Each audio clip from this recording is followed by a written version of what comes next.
Hey coucou, this is the morning time. Enfin, morning time, une heure et quelques, on va pas s'enflammer non plus. Eh ben j'espère que tu vas bien. Je sais pas si c'est le morning time pour toi, l'après-midi ou le soir, qu'importe. Je voudrais faire une petite vidéo parce que j'ai eu une conversation avec quelqu'un qui n'est autre que moi-même. Et donc, je me suis fait une réflexion et je crois que c'est important de distinguer l'amour et l'angoisse.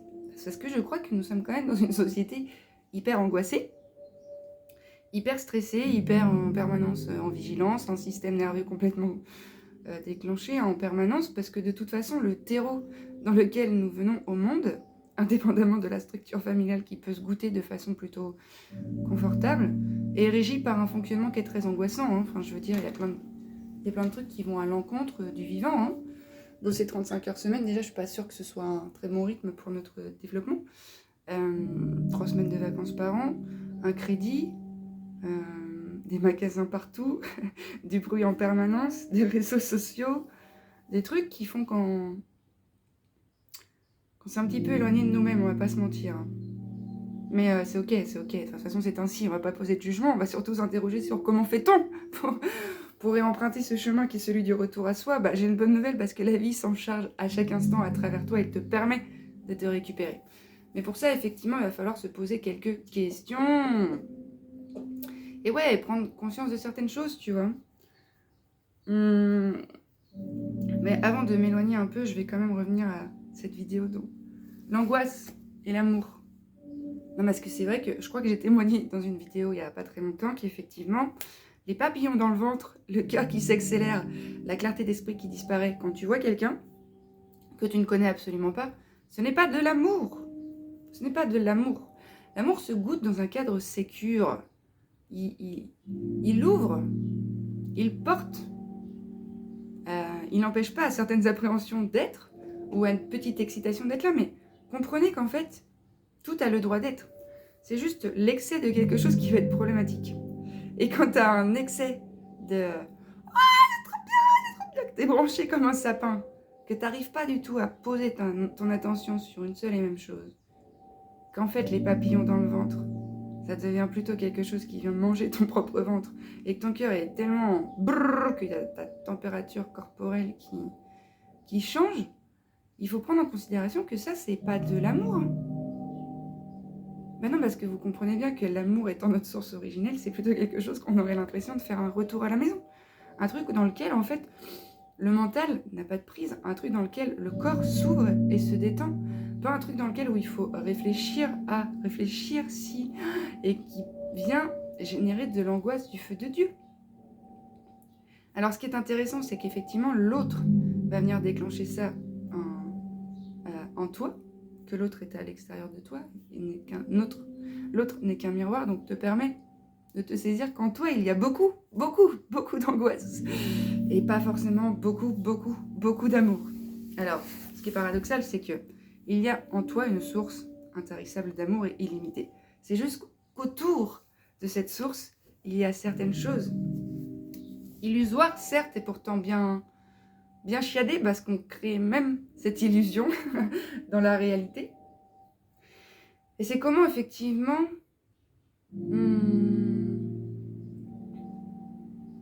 traverser ces illusions en interne pour récupérer cette source et s'y brancher, quoi.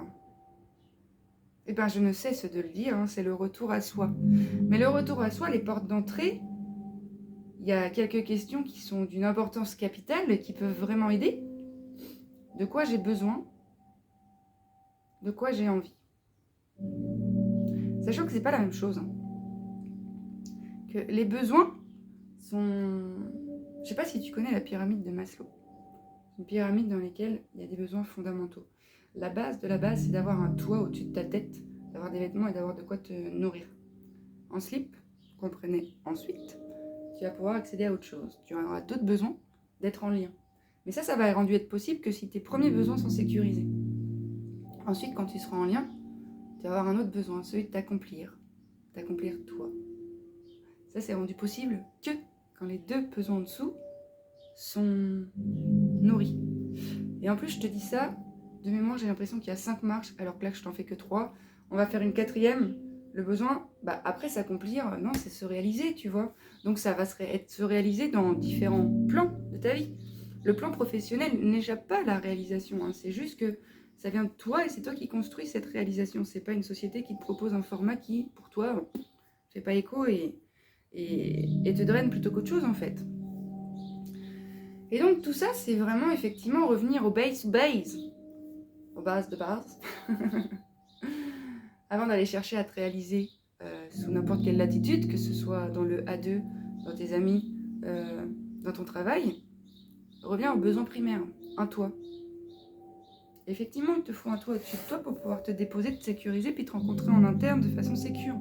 Si tu es toujours en alerte dans les endroits où tu crèches, ben ça va être compliqué d'optimiser des rencontres. D'abord, je tiens à dire que c'est pas vraiment le petit toi qui choisit ses rencontres en interne. Le petit toi peut se rendre disponible et faire de l'espace. Et ça, j'en ai déjà parlé, comment? En concentrant ton intention, en allant rencontrer dans le corps, je le redis encore, puisque la porte d'entrée sur ce chemin de retour à soi n'est rien d'autre que le corps. Ouais, je te jure, c'est un truc de ouf. Et pourtant, c'est vraiment vrai. Et donc, effectivement, ce corps, comme dans l'expérience, je prends cet exemple parce que souvent, c'est ce que j'entends. Non, mais je l'ai vu, j'ai tout de suite su. Mais moi-même, quand j'ai rencontré des hommes, j'ai tout de suite su. Tout de suite su que mon cœur, il s'accélérait, que mon ventre, il était en palpitation du feu de Dieu, que j'avais aucune clarté d'esprit. Et moi aussi, je me suis fait un petit peu avoir sur... C'est ça l'amour, trop de la boulette. Non, la vérité, c'est que c'est pas du tout l'amour, parce que du coup, ça te draine et que tu projettes sur l'autre une telle responsabilité de sauvetage de toi-même qu'en fait, tu rencontres pas l'autre. Hein. Tu l'enfermes dans une case qui permet à tes petits personnages de survivre. Mais les petits personnages sont très angoissés et angoissants. Hein. Ils existent parce qu'ils ont côtoyé l'angoisse très tôt.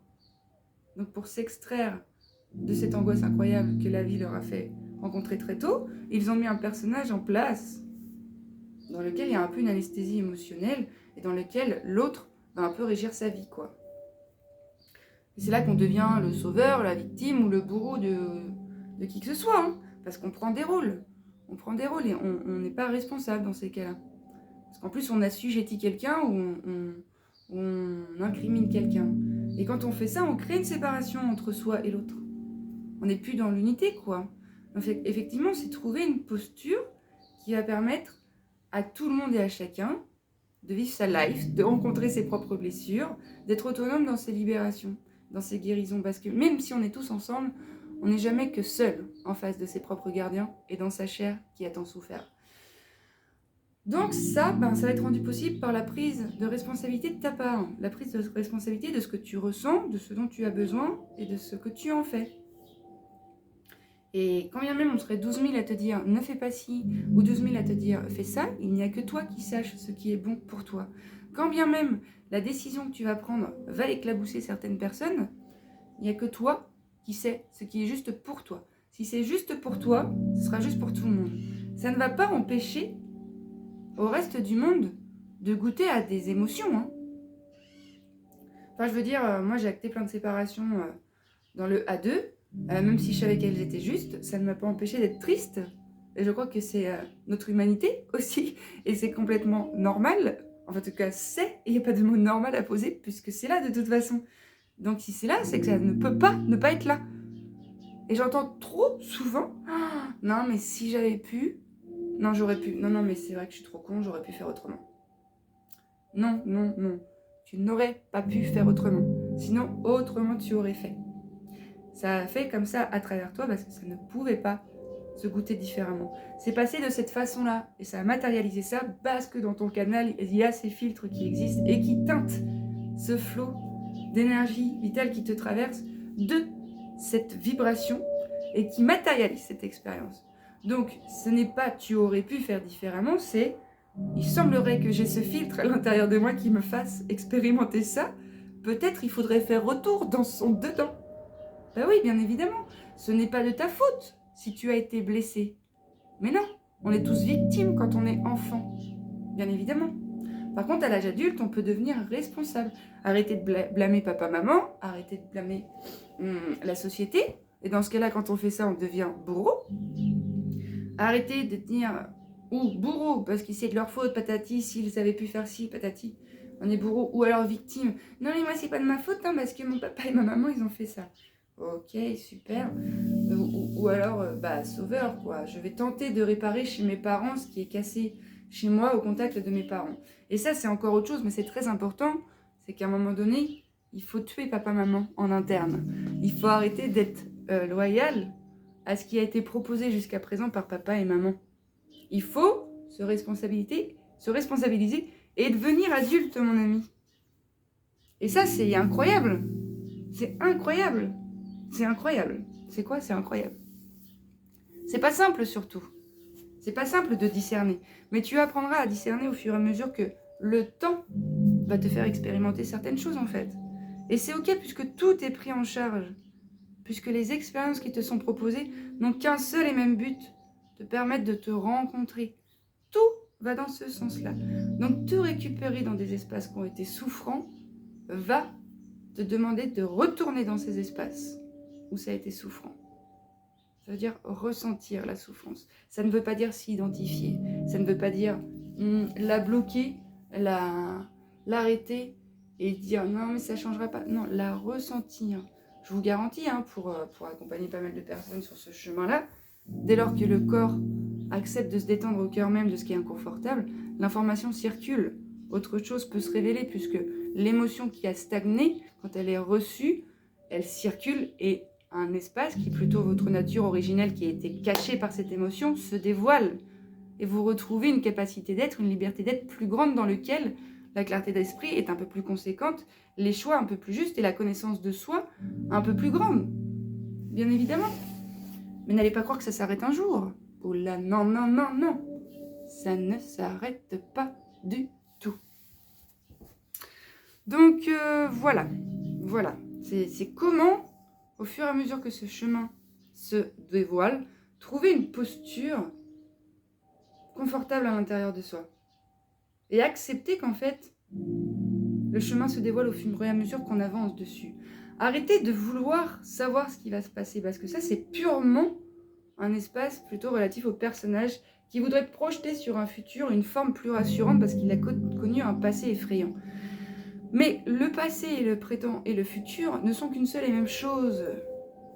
Et du coup, bien évidemment, que si dans le passé c'est teinté de caca, en excès, tu projettes. Mais c'est depuis le même espace et du coup, il faut trouver cette posture dans laquelle tout se superpose et que la présence prend en charge. Et dans ces cas-là, crois-moi mon ami, l'espace-temps se goûte complètement différemment. Non mais je te jure, il n'y a plus de projection, il n'y a que des invitations du vivant au fur et à mesure que le temps passe. Ça n'empêche en rien de porter des projets sur du long terme, d'incarner certaines choses depuis un espace plus vaste que la volonté d'eux, mais se mettre au service d'eux, et alors l'univers t'aide. Et les synchronicités apparaissent et te soutiennent. Synchronicité, ce sont des choses que tu ne peux pas mettre en place avec ton petit mental. Ce sont des rencontres, ce sont des rencontres, ce sont des rencontres.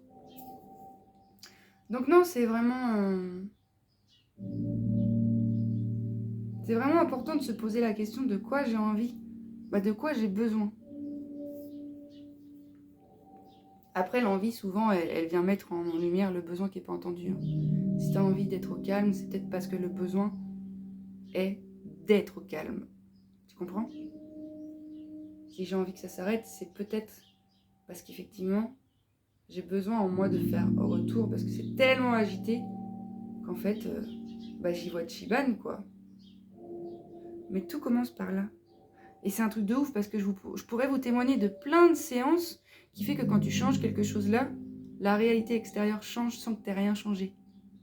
Je peux vous témoigner, par exemple, d'une personne qui était en prise avec quelqu'un, sous l'emprise de quelqu'un. Donc il y avait une prise énergétique de cette personne sur la personne que j'accompagne. Parce que pour la personne que j'accompagne, il y avait un gros trou d'absence, de présence à soi, donc beaucoup d'absence à soi. Donc la présence de l'autre va venir combler ce trou. Quand on récupère cet espace, de par le ressenti de tout ce qu'a engendré cette absence, qu'on traverse toute cette souffrance qui prend souvent source quand même, on va pas se mentir, dans l'enfance. Parce qu'effectivement, quand on accepte de ressentir ça, Il y a un contenu qui se dévoile, qui est plutôt teinté de l'enfance. Une image qui se révèle, l'inconscient qui se dévoile de par la possibilité qui est nôtre de s'arrêter consciemment dans ce qui se goûte dans le présent. Et alors le pont se fait entre le conscient et l'inconscient. Les images se révèlent, les souvenirs de j'ai 5 ans, je rentre chez moi, je dis quelque chose à mon père, je me prends une grosse claque. Ce quelque chose que j'ai dit, c'était ma vérité. C'est au contact de l'énergie masculine que mon père représente. Du coup, je vais devenir une femme qui ne va pas pouvoir se raconter auprès de l'homme. Parce que le masculin a été teinté à ses 5 ans d'une violence incommensurable, d'une souffrance. Mon cerveau qui s'est mis en mode survie ne veut pas ressouffrir. Donc là où les dangers se sont présentés, dangers parce que mon intégrité physique, psychique, émotionnelle ont été malmenés, j'ai mis des gardiens. Donc je ne vais pas pouvoir raconter ma vérité aux hommes. Parce que j'ai ce risque tout dans ma teuté de je vais m'en reprendre une. Et c'est comme ça que tout est biaisé dans nos relations. C'est les blessures qui nous guident en permanence. Tant qu'on n'accepte pas d'aller plonger au cœur de ces blessures pour libérer tout ce qui est engrammé, mais tout, les sensations physiques du moment où ça s'est joué, le cadre, il se peut qu'au moment même où vos parents étaient en train de se discuter super méga violemment et que vous aviez 4 ans, vous avez vu une araignée. Il se peut que vous ayez la phobie des araignées étant adulte. Tout se superpose dans l'énergie. Il n'y a pas de passé, il n'y a pas de futur. Tout est là. Tout ce qui a été et encore si ça n'a pas circulé. L'empreinte énergétique qui a été créée à vos 5 ans ou à vos 4 ans, quand papa, maman s'engueulent et qu'il y a une araignée, va faire que la prochaine fois que vous voyez une araignée, je fige. La prochaine fois que quelqu'un élève la voix, je fige. La prochaine fois que j'entends un conflit potentiel arriver, je fige. Je suis adulte, j'ai 50 ans, je ne comprends pas quand je vois une araignée, je fige. Mais vous ne vous rendez pas compte à quel point tout est là. Dès qu'il y a une contraction dans le présent, une séparation, que ce soit entre une araignée et vous, entre un homme et vous, entre une femme et vous, quand il y a séparation, quand il y a impossibilité pour vous de rentrer en lien, parce qu'il y a soit je suis figée, soit je me barre, soit j'attaque, je crée une séparation. La séparation est à l'extérieur, mais d'abord elle est à l'intérieur. Voilà, d'abord elle est en vous. Et c'est bien beau de comprendre tout ce que je vous dis, parce que ça va vous permettre de comprendre certaines choses, mais ça ne suffit pas pour faire circuler les informations. Ça ne suffit pas. C'est retour au corps, retour au ressenti. Et je vois très bien à quel point c'est compliqué de ressentir. Moi, je peux vous témoigner de moi, quand je ressens certaines choses, et crois-moi que dans le collectif, il y a énormément de choses qui sont en stagnance, qui ne sont pas du tout relatifs au vivant, hein. Tu as juste à te connecter à ton espace, tu fais partie du collectif, tu poses l'intention de te connecter. La dernière fois, je me suis connectée au féminin. Je suis issue du féminin, tu portes du féminin toi aussi, indépendamment de ton sexe. Ce féminin, énergétiquement parlant, a été tellement malmené que tu as juste à t'y connecter dans ton corps pour avoir accès à une souffrance incommensurable, énergétiquement parlant, qu'il te faut faire traverser, qu'il te faut accepter de faire circuler pour que ça se transmute à travers ta présence. Donc oui, je me suis retrouvée à 4 pattes, oui, j'ai pleuré du feu de Dieu, oui, ça a duré 3 minutes, oui, avant ça allait très bien, oui, après ça allait très bien, oui, au cœur même de cette expérience, ça allait très bien parce que je sais que je transmute, que je prends. C'est comme si ton canal avait cette capacité de transmuter. Tu es un alchimiste. Donc toutes les matières, tu peux les sublimer. Donc l'excès de souffrance, si tu passes un peu de souffrance dans ton canal, que ça se déverse à l'intérieur de toi, mais que ça se réactive à l'intérieur de toi, ton canal prend en charge, et alors tu libères pour le collectif, pour toi, pour le monde entier, pour l'humanité. Et je te jure, ça dure 3 minutes. Et c'est incroyable, parce qu'effectivement, c'est très dur pour le corps d'accepter de ressentir. Parce que c'est à travers le corps que nous avons ressenti des choses innommables. Innommables. Innommables. Il faut bien dire les choses. Des choses innommables se sont passées sur cette terre depuis que la terre existe. On a violé des gens, on a écartelé des gens, on a brûlé des gens, on a esclavagisé des gens, on a enfermé des gens. Enfin, je veux dire, à partir de là, qu'est-ce que tu veux penser être? Tu es un condensé de tout ça, tu portes tout ça, tu es issu de tout ça. Le temps n'existe pas, tout ça c'est en toi. Tu fais partie du collectif.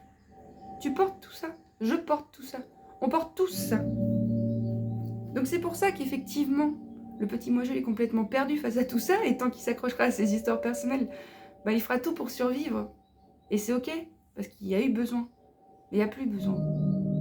Il n'y a plus besoin. Donc, cool.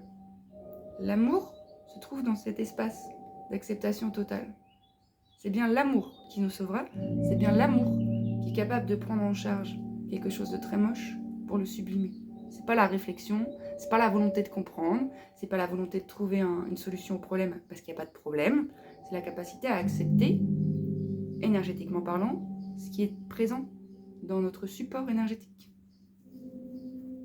Et ça se réactive en permanence. Il y a plein de séparations qui s'opèrent en permanence dans le quotidien. T'as qu'à voir les relations interpersonnelles. Ça se crie dessus, ça s'engueule, ça s'écoute pas, ça s'entend pas, ça se voit pas. Ça crie sur l'autre sa vérité, ça donne des conseils sans être demandé, ça demande pas correctement. Donc on a beaucoup de chemin à parcourir. Mais on est capable, hein, sinon on serait pas là. Hein. Non. L'univers a bien pensé les choses. Et sur ce chemin, il y a des pièces du puzzle qu'est l'humanité qu'on leur place et qui sont des phares. Voilà. Donc c'est merveilleux, c'est merveilleux. C'est merveilleux l'autre, c'est merveilleux la vie, c'est merveilleux de pouvoir ressentir dans son corps, c'est merveilleux de pouvoir sécuriser son corps. Ça prend du temps, ça prend du temps et c'est dans les actions du quotidien qu'il va te falloir sécuriser ton lien avec ton corps pour que ça devienne un espace sécure, pour qu'alors il puisse dévoiler les informations qu'il porte. Bah ouais, parce que quand tu es en tension, quand tu es contracté, tous tes muscles sont contractés pour protéger les organes vitaux. Tu es en mode carapace, quoi. C'est pareil, toutes les informations que tu portes ne peuvent pas sortir dans cet espace de tension. Donc il faut chercher la détente. Voilà, c'est focus sur la détente, priorité sur la détente. Il n'y a que ça à penser. Qu'est-ce qui te détend ? J'entends, il y a des obligations, j'entends quand on est pris au piège dans ce système-là et qu'on a un emprunt, un mari, une femme, des enfants, c'est un peu plus compliqué. Mais tu peux trouver de la détente avec eux. Tu peux créer un cadre de détente ensemble parce que la détente, tout le monde en a besoin, hein. Les enfants aussi, ta compagne, ton compagnon aussi. Il faut se rassembler autour de ces nouvelles valeurs. Il faut faire corps ensemble pour trouver des moyens de détendre ce corps. Aller faire des stages, aller faire des retraites qui n'ont que ce sens-là. Le chemin du retour à soi. L'école du soi, le soi, le soi, le soi, le soi. Ok ? Donc voilà. Ça peut commencer par 3 minutes par jour, 10 secondes par jour. Si tu n'as jamais pris ces 10 secondes, les 10 secondes vont faire une différence si tu les prends un peu tous les jours, un peu de ci, de ci, de là. Mais c'est dans la répétition. Il n'y a pas de secret. Hein. C'est pas yalla, boum, j'ai compris. C'est je répète des actions qui vont créer des nouvelles connexions neuronales. Parce que finalement, le plus grand ennemi, c'est celui-ci-là. C'est celui-ci. Donc il faut rééduquer celui-là. Mais on peut, il y a plein de possibles. Ok mon ami. Bon courage, amuse-toi bien. Tu n'es pas seul et pourtant tu l'es. Nous en sommes tous là. Nous sommes tous en train de se dépouiller d'une humanité qui s'est goûtée d'une certaine façon depuis la nuit des temps et qu'il est temps, visiblement, puisque ça se passe ainsi, que ça ne peut pas ne pas se passer ainsi. On a une chance incroyable d'être les porteurs et les... J'ai pas envie de dire les guerriers parce que j'ai l'impression qu'il y a un terme de guerre et j'ai pas du tout envie. Les artisans de la luz, de la lumière. Voilà mon ami, artisane bien, des bisous et puis des belles choses.